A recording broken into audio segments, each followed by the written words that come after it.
Hello, let's quick five again, and today we are going to continue the topic of different types of nutrition in plants. In the previous video, we learned about autotrophic mode of nutrition, and today we are going to learn something new, something about heterotrophic mode of nutrition. Now, I have explained both's meaning, so you can watch my other video, the first video, in the description. I will attach the link there so you can watch the video from there. So let's move on to our topic. Today's main topic is heterotrophic mode of nutrition. Now, heterotrophic mode of nutrition is divided into four parts: parasitic, insectivorous, saprophytic, and symbiotic. Today, we are going to learn about two: parasitic and insectivorous.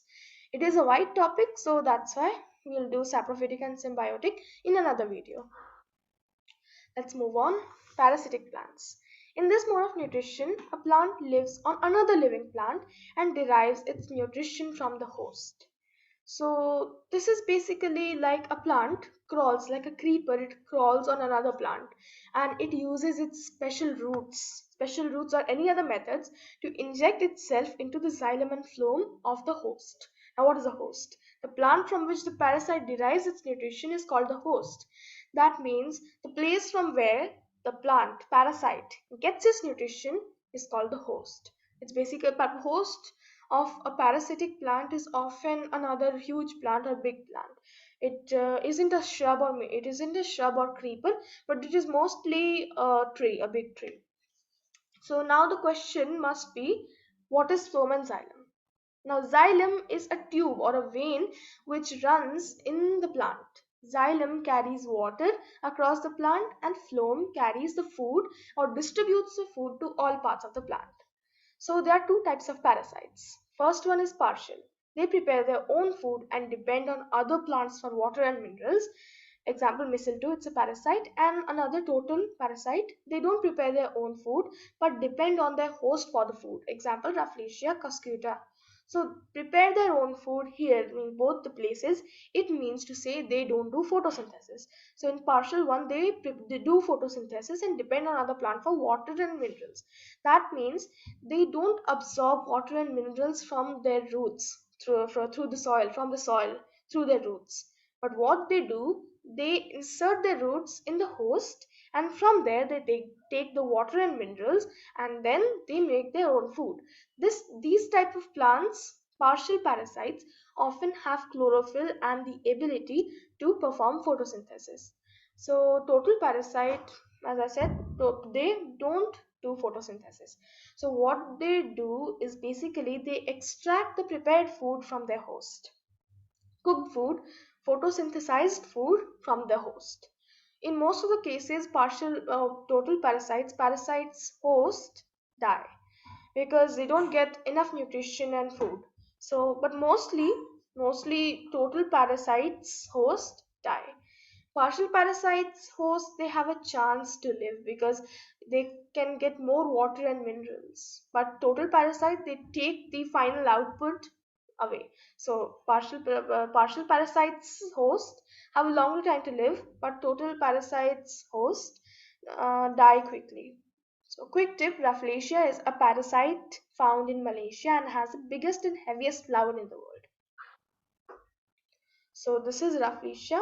Its host is not that easily visible, but you can see mistletoe. It has chlorophyll, the pigment, and you can see the main host.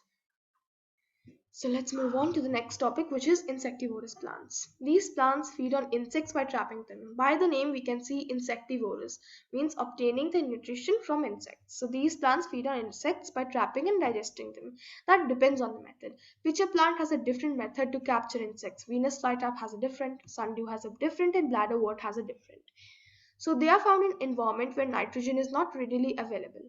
So this means that they are not found in the environment where actually they need nitrates. And why are nitrates required? Because that nitrates help the plant in producing amino acids, from which, if you combine amino acids together, they make protein. So a plant also needs a complete diet, a balanced diet, we can say. So starch it can get, but for nitrogen. So we are going to cover this in the third video, which I'll be talking more into depth about nitrates and nitrogen, but for the time being, let's move on. So this is a holozoic nutrition, which means it feeds on others and follows all steps of digestion. Now, holozoic nutrition means it feeds on another animal, another organism, and follows all steps like ingestion, digestion, then assimilation, absorption, digestion. So the tip of pitcher plant is modified into a lid.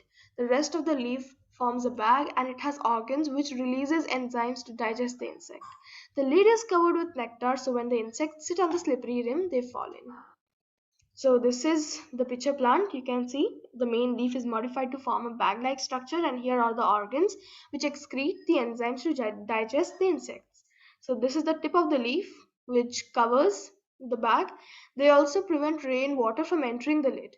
They also have organs which excrete nectar. So when the insect comes here and sits to drink the nectar, it falls in, and these enzymes digest the insect and obtain the nitrogen from it.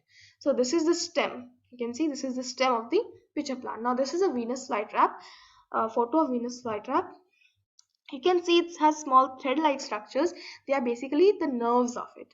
So if an insect or an organism sits on it or moves, so it can detect them, and so it closes, suffocating them in the small space. Now, thank you all for today's session. And if you have any queries, you can mail to quick5ytv@gmail.com.